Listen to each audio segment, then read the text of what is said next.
Alright guys, तो आज हम लोग चैप्टर 4 पढ़ने वाले हैं। चैप्टर 4 का जो नाम है वो है बेसिक ऑफ बिहेवियरल चेंज।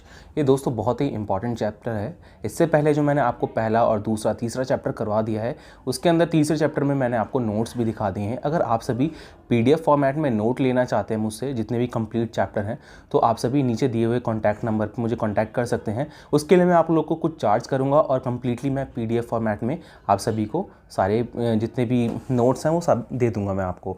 हालांकि जितने भी मैं आपको ये दिखा रहा हूँ, आप वैसे भी नोट्स, अगर आप इस तरह से नोट्स बना सकते हैं तो वो भी वेल एंड गुड है। अदरवाइज़ अगर आप लेना चाहते हैं तो मुझे नीचे दिए हुए नंबर पे कांटेक्ट कर सकते हैं। तो चलिए हम अपना चैप्टर जो 4 है उसको स्टार्ट करते हैं।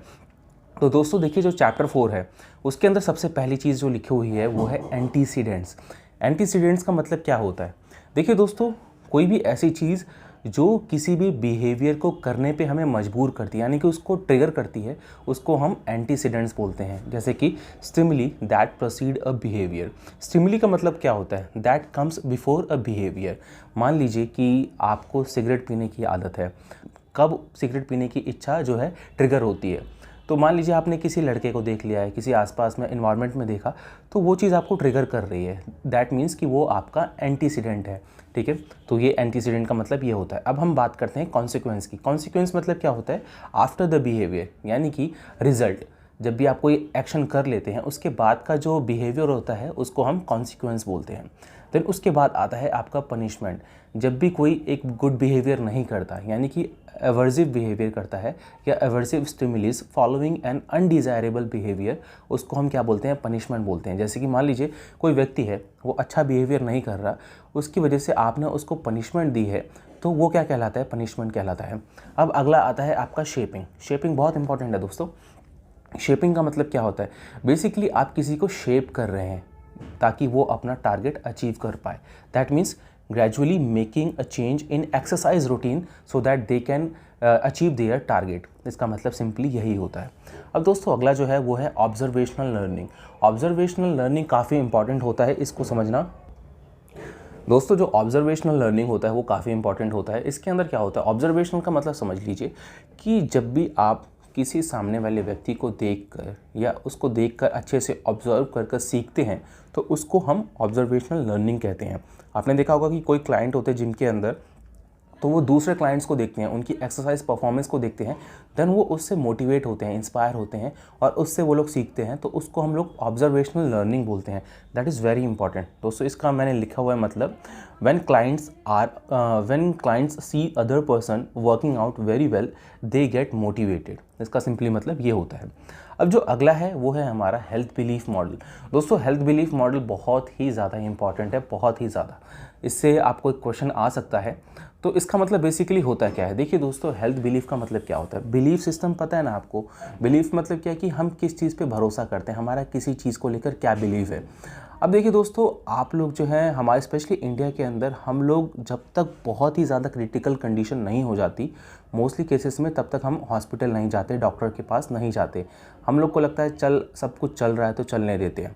लेकिन हेल्थ बिलीफ का मॉडल का मतलब क्या होता है कि जब एक इंसान को ऐसा लगने लगता है कि हाँ भाई, अगर मेरा यही लाइफस्टाइल रहा, अगर मेरा यही सेडेंटरी लाइफस्टाइल रहा, तो मैं आगे चल के बहुत ज़्यादा बीमार पड़ सकता हूँ, मुझे हेल्थ रिस्क हो सकते हैं जो कि मेरे लाइफस्टाइल को बहुत ज़्यादा हैम्पर कर सकता है, तो उसी को कहा जाता है हेल्थ बिलीफ मॉडल। उसके अंदर वो बंदा जो है अपने जिम ना जाने के या जिम जाने के प्रोज एंड कॉन्स को देखता है कि अगर मैं जिम जाऊंगा तो मुझे ये फ़ायदे होंगे, अगर जिम जाऊंगा तो मुझे ये नुकसान हो सकते हैं, जैसे टाइम एंड मनी का थोड़ा बहुत नुकसान हो सकता है, लेकिन उसके हेल्थ के ऊपर क्या इम्पैक्ट पड़ेगा, क्या पॉजिटिव इम्पैक्ट पड़ेगा, तो वो सारी चीज़ें हेल्थ बिलीफ मॉडल के अंदर आती हैं।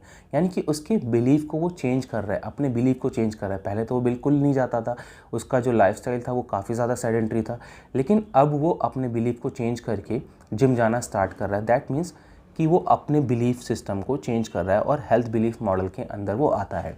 अब जो अगला चीज़ है वो है आपका ऑपरेंट कंडीशनिंग। दोस्तों ये क्या होता है? अब देखिए दोस्तों, आपने एक चीज़ देखी होगी कि जब भी आप एक अच्छा काम करते हैं और सामने वाला जब आपको अप्रिशिएट करता है या कॉम्प्लीमेंट करता है, तो उस वजह से आप वो काम और अच्छे तरीके से करने लग जाते हैं। तो वही चीज़ होती है आपकी ऑपरेंट कंडीशनिंग। मान लीजिए कोई क्लाइंट है, आपने उसको टाइम दिया हुआ है 6 बजे आने का और वो डेली अपने टाइम पे आता है, 6 बजे आता है टाइम पे एकदम एग्जैक्टली, तो आप उसको जब कॉम्प्लीमेंट करते हैं ना, कि भाई मैंने देखा है, आपको नोटिस करा है, आप हमेशा टाइम पे आते हैं, आज तक कभी भी ऐसा नहीं हुआ कि आप लेट हुए हैं, दैट इज़ वेरी गुड। यानी कि आप उसको एक पॉजिटिव तरीके से कॉम्प्लीमेंट कर रहे हैं, तो उसमें उसका जो वो बिहेवियर है दोबारा अकर होने का वो काफ़ी ज़्यादा बढ़ जाता है। उसको हम लोग ऑपरेंट कंडीशनिंग बोलते हैं। अब दोस्तों देखिए, ऑपरेंट कंडीशनिंग भी बेसिकली 3 प्रकार की होती है। सबसे पहला होता है पॉजिटिव रीइंफोर्समेंट, दूसरा होता है नेगेटिव रीइंफोर्समेंट और तीसरा होता है एक्सटेंशन। पॉजिटिव रीइंफोर्समेंट का मतलब क्या होता है? पॉजिटिव मतलब वही चीज़ होती है कि जब आप किसी को पॉजिटिव वे में कॉम्प्लीमेंट करते हैं तो उसका जो वो बिहेवियर होता है रीअकर होने के चांसेस वापस से काफ़ी ज़्यादा बढ़ जाते हैं। आपने किसी को बोला कि आई लाइक यार कि तुम हमेशा टाइम पे आते हो, हमेशा टाइम पे वर्कआउट करते हो, कभी भी आप लेट नहीं हुए, तो उसके चांसेस हैं कि वो हमेशा अब आने वाले टाइम पे भी टाइम पर ही आएगा, तो उसका जो पॉसिबिलिटी है वो काफ़ी ज़्यादा बढ़ जाती है। अब नेगेटिव रीइंफोर्समेंट क्या होता है? नेगेटिव रीइंफोर्समेंट काफ़ी ज़्यादा इंपॉर्टेंट है, ये थोड़ा सा कंफ्यूजिंग हो सकता है, इसलिए आपको मैं अच्छे से समझा देता हूँ। बेसिकली आपने देखा होगा एक चीज़ कि जब भी कोई एक व्यक्ति सामने वाला गलत काम कर रहा होता है और आप उसको टोकते नहीं हैं, तो उसका जो गलत काम करने का पॉसिबिलिटी है, रीअकर होने की पॉसिबिलिटी है, वो काफ़ी ज़्यादा बढ़ जाती है, तो उसको हम नेगेटिव रीइंफोर्समेंट कहते हैं। अब आपको एक और एग्जांपल के थ्रू समझाता हूँ मैं। मान लीजिए आपने एक क्लाइंट को टाइम दिया हुआ है कि भाई 6 बजे आना है, लेकिन वो हमेशा 6:30 बजे आता जा रहा है, 6:30 बजे आ रहा है, तो उसमें क्या हो रहा है, आप उसको कुछ बोल नहीं रहे हैं, तो वो हमेशा देख रहा है कि चल भाई मेरे को तो सर कुछ बोल नहीं रहे, तो उसकी जो वो वाली जो चीज़ है ना कि बार बार 6:30 बजे आना, 6:30 बजे आना, तो वो आगे चल के बढ़ती ही जाएगी। ऐसा नहीं होगा अपने आप की वो 6 बजे आ जाएगा, उसकी वो जो पॉसिबिलिटी है ना 6:30 बजे आने की, वो रीअकर होने की चांसेस बहुत ज़्यादा बढ़ जाएंगे, तो वो कहलाता है नेगेटिव रीइंफोर्समेंट, क्योंकि आप उसको कुछ बोल नहीं रहे। अब जो तीसरी चीज़ है वो है एक्सटेंशन। एक्सटेंशन का मतलब क्या होता है दोस्तों?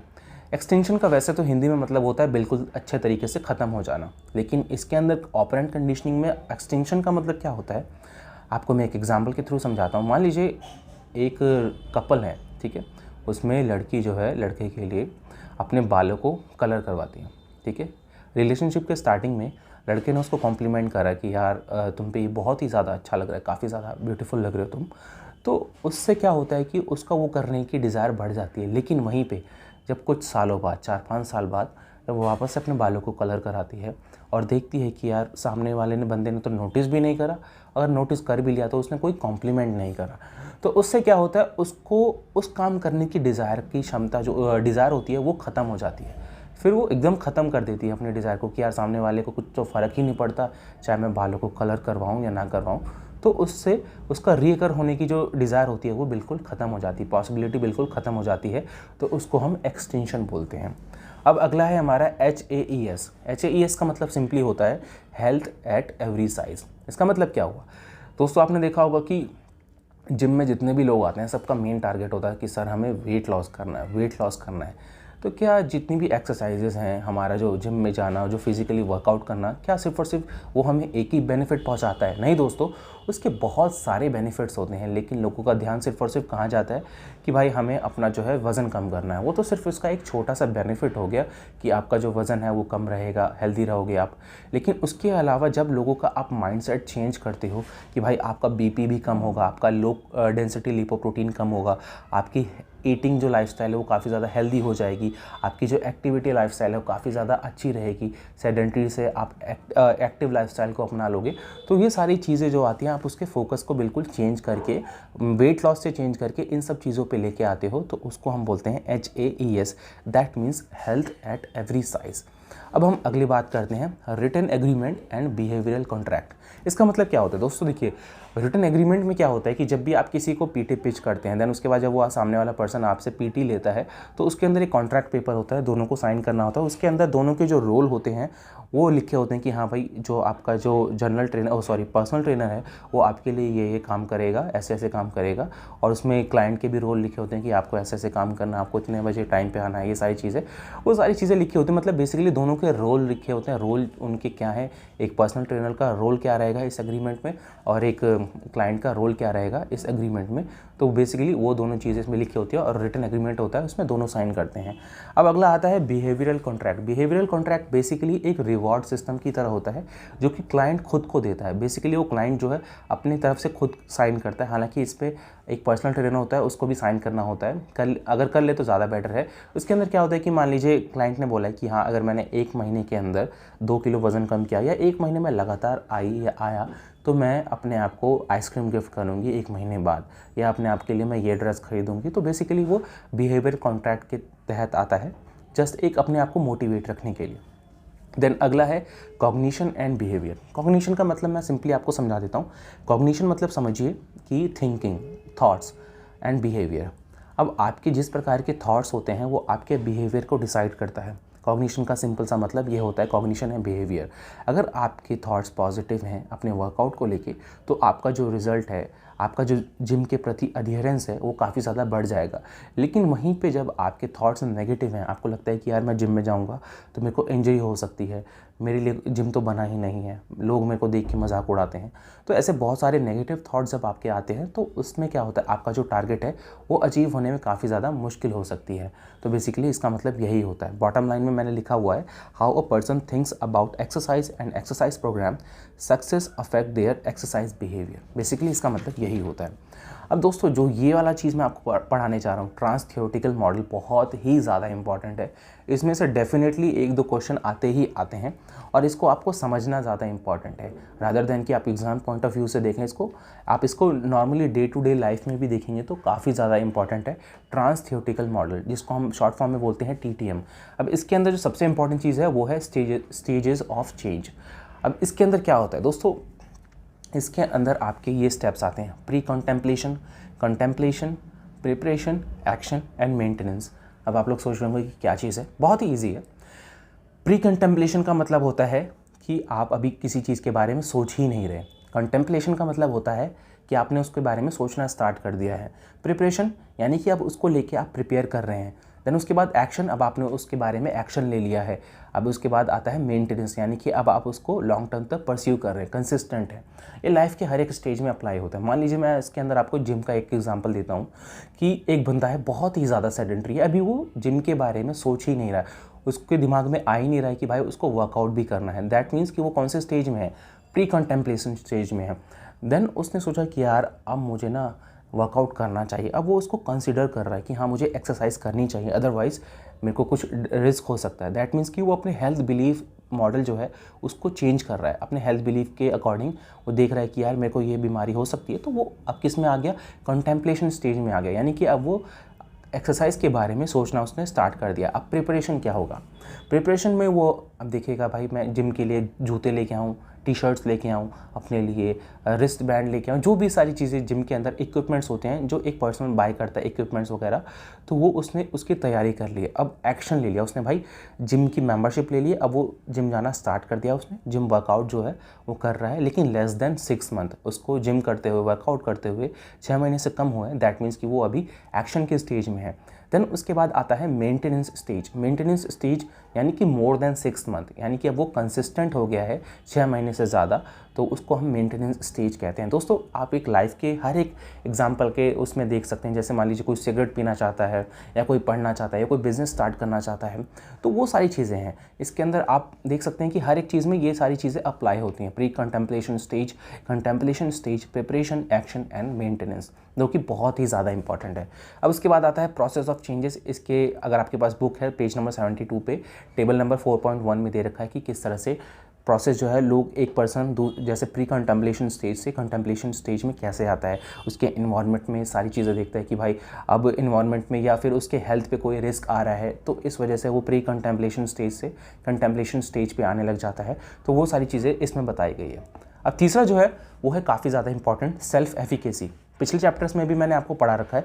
सेल्फ एफिकेसी का मतलब सिंपल सा समझ लीजिए कि एक पर्सन की खुद की एबिलिटी पे भरोसा रखना, उसको हम बोलते हैं सेल्फ एफिकेसी, सो दैट कि वो अपने टारगेट को अचीव कर सकता है, उसको खुद के ऊपर भरोसा है, यानी कि सेल्फ एफिकेसी है उसे।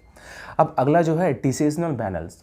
डिसीजनल बैलेंस का मतलब क्या होता है, जब भी आप क्लाइंट को उसका काउंसलिंग करते हैं, जब भी आप उसको बिठा के एक्सरसाइज के बारे में समझाते हैं, तो उसको आपको प्रोज भी दिखाने होते हैं और कॉन्स भी दिखाने होते हैं कि हाँ एक्सरसाइज करने के ये फ़ायदे हैं आपको और ये नुकसान में क्या हो सकता है, बेसिकली नुकसान के अंदर उसका टाइम जा रहा है या मनी जा रहा है, जो कि लॉन्ग टर्म में एक इन्वेस्टमेंट है। हालांकि नुकसान तो इसका कुछ भी नहीं होता, लेकिन कुछ लोग को लगता है ना कि कुछ लोग की फाइनेंशियल कंडीशन इतनी नहीं हो पाती कि उनको इतना ज़्यादा मनी वो कर पाए, क्योंकि जिम की फ़ीस भी आई गेस 1000 से तो ज़्यादा ही होती है आजकल के अगर टाइम पे देखेंगे आप। तो कुछ लोग होते हैं जो अफोर्ड नहीं कर पाते, तो वो उसके लिए एक कॉन्स हो जाता है। लेकिन जो क्या क्या फ़ायदे होते हैं, क्या क्या उसके, अगर मैं वो एक्सरसाइज करता है, वर्कआउट करता है, तो उसके क्या क्या फ़ायदे हैं, वो सारी चीज़ें आपको डिसीजनल बैलेंस में समझानी होती है।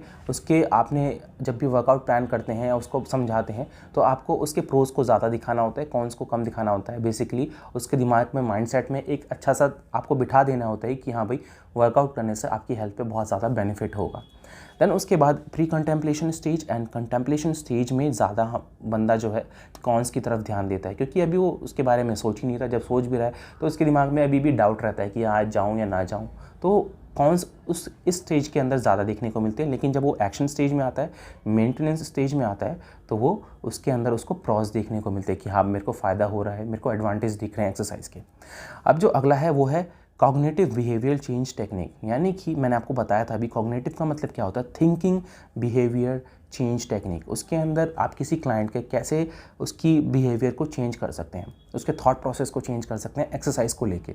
उसके अंदर आप सभी गोल सेटिंग कर सकते हैं। गोल सेटिंग में मैंने आपको बताया था पिछले चैप्टर में, स्मार्ट गोल उसके लिए रखिए। स्मार्ट मतलब मैंने आपको बताया था ना, स्पेसिफिक होना चाहिए, मेजरेबल होना चाहिए, अटेनेबल होना चाहिए, रेलेवेंस होना चाहिए और टाइम बाउंड होना चाहिए। दैट मीन्स गोल सेटिंग वैसी होनी चाहिए। उसको फीडबैक भी देना पड़ता है आपको, एक्सटेंसिक फीडबैक भी होगा, इंट्रिंसिक फीडबैक भी होगा, डिसीजन मेकिंग होगी उसकी, सेल्फ मॉनिटरिंग होगी। तो ये सारी चीज़ें आप इस तरीके से उसके थॉट प्रोसेस को, बिहेवियर थॉट प्रोसेस को चेंज कर सकते हैं। अब अगला है आपका प्रिंसिपल ऑफ बिहेवियर चेंज। यानी कि बिहेवियर चेंज होने के क्या क्या प्रिंसिपल होते हैं। Basically operant conditioning, shaping, observational learning, cognition and behaviour, ये सारी चीज़ें उसके बिहेवियर चेंज के प्रिंसिपल्स होते हैं। अब अगला है बिहेवियर चेंज स्ट्रैटेजी। यानी कि अगर आपके किसी भी बंदे के बिहेवियर को चेंज करना है तो आपको कौन कौन सी स्ट्रैटेजी को अपनाना पड़ेगा। तो बेसिकली आपको देखना पड़ेगा स्टिमुलस कंट्रोल। अभी मैंने आपको क्या बताया था कि अगर कोई बंदा सिगरेट पी रहा है तो उसको कौन सी चीज़ें ट्रिगर कर रहे हैं, एंटीसीडेंट कौन कौन से, पहले आप उसको पहचानेंगे। तो मान लीजिए उसने इन्वायरमेंट में देखा कि हाँ भाई सब लोग पी रहे हैं, तो वो चीज़ उसको ट्रिगर कर रही है, तो वो आप लोग उसके ऊपर इफ़ेक्ट करेंगे, उसके ऊपर ध्यान देंगे कि आपको उसको ऐसे इन्वायरमेंट में रखना है जहाँ पे उसकी ये जो ट्रिगर है वो वापस से पॉइंट आउट ना हो जाए, वापस से उसका एक्सप्लोड ना हो। तो उसको हम लोग स्टिमुलस कंट्रोल में डालते हैं। देन रिटन एग्रीमेंट होता है, बिहेवियर कॉन्ट्रैक्टिंग होती है, कॉग्निटिव बिहेवियर होता है, technique, goal setting, self monitoring, decisional making and feedback. ये सारी चीज़ें बिहेवियर स्ट्रैटेजीज़ के अंदर आती हैं। अब दोस्तों देखिए, एक और चीज़ मैं फीडबैक में आपको बता देता हूँ। जब भी क्लाइंट प्रोग्रेस करने लग जाता है, जब भी उसको वर्कआउट करते हुए, यानी कि पहले वो ऑटोनोमस स्टेज में जब आ जाता है, पहले वो कॉग्निटिव स्टेज में होता है, फिर एसोसिएटिव स्टेज में होता है। जब वो ऑटोनोमस स्टेज में आता है, यानी कि उसके अंदर उसने टेक्निक को मास्टर कर लिया है, बेसिक जो टेक्निक है उसके अंदर वो सीख रहा है, सारी चीज़ें उसने मास्टर कर ली हैं। तो उस दौरान आपको जो आप उसको फीडबैक दे रहे हैं ना, उसके फीडबैक को आपको अब टेपर ऑफ कर लेना होता है। यानी कि आपको अब फीडबैक कम देना होता है, मॉनिटरिंग ज़्यादा करनी होती है इस स्टेज के अंदर, ठीक है। तो इसके अंदर यही बताया गया ताकि उसकी सेल्फ एफिकेसी इंप्रूव हो सके। देन उसके बाद आता है आपका डिसीजन मेकिंग। डिसीजन मेकिंग का मतलब एक चीज़ बहुत ही इंपॉर्टेंट है। आपने बेसिकली इंडिया के जिम के अंदर देखा होगा, एक ट्रेनर क्या सोचता है कि अगर मैं अपने क्लाइंट को ये वर्कआउट बता दूंगा कि आपको ऐसे ऐसे ये बॉडी पे ये इफेक्ट कर रहा है, या जो भी चीज़ें हैं, जो भी वर्कआउट डिज़ाइन कर रहा है, वो बेसिकली एजुकेट नहीं करते उनको। वो सिर्फ और सिर्फ सोचते हैं कि सारे का सारा काम मैं ही करूं, माइक्रो मैनेज करने लग जाते हैं। तो उससे क्या होता है कि जो एक क्लाइंट है, क्लाइंट के दिमाग में डिपेंडेंसी आ जाती है कि भाई वो ट्रेनर पे ही डिपेंड रहेगा। तो ट्रेनर को लगता है कि अब मेरी पीटी मेरे पास ही डिपेंडेंट है, वो मेरे से दूर नहीं जाएगी। लेकिन ये बिल्कुल गलत है। आप अगर ऐसा करेंगे तो कम्प्लीटली आपके ऊपर डिपेंड रहेगा और आपके ऊपर बोझ बढ़ता जाएगा अगर आप अपने क्लाइंट को एजुकेट नहीं करेंगे तो। इसीलिए आप लोग को बहुत ही ज़्यादा ज़रूरी है कि आपको माइक्रो मैनेज नहीं करना, उनको सेल्फ इंडिपेंडेंट बनाना है कि वो अपने काम के ऊपर खुद से डिपेंडेंट हो जाएं। ये हाँ भाई, अगर उन्होंने सर ने मुझे आज ये, अगर सर आज आए भी नहीं हुए हैं, मेरे जो पर्सनल ट्रेनर अगर वो नहीं आए हुए हैं, तो उसके उन्होंने जो मेरे को अकॉर्डिंग उसी के एक्सरसाइज बता रखी है, तो मैं उसको करने में सक्षम रहूँ, मुझे किसी और की हेल्प लेने की ज़रूरत ना पड़े।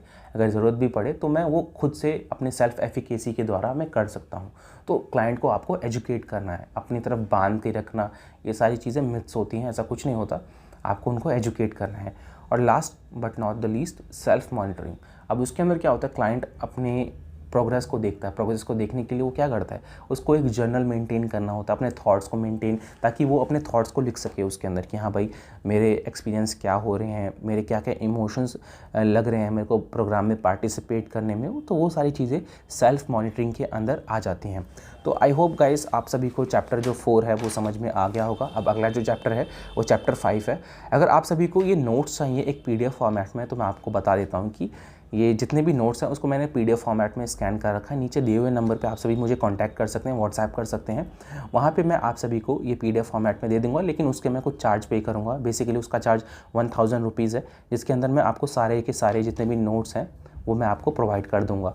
अगर आपको ऐसे देखना है तो आप सभी ऐसे भी देख सकते हैं। तो आई होप गाइस आपको आज की वीडियो पसंद आई होगी। अगर वीडियो पसंद आए चैनल को सब्सक्राइब करके ज़रूर जाएं, क्योंकि मैं आप सभी के सामने इसी तरह की वीडियोस लेके आता रहूँगा। और अपने दोस्तों के साथ जो एज की तैयारी कर रहे हैं उनके लिए भी आप सभी उनके साथ भी शेयर ज़रूर करें इस चैनल को, इस वीडियोज़ को। तो आई होप गाइस आप सभी को पसंद आई होगी। अपना ध्यान रखिए, पढ़ते रहिए, टेक केयर।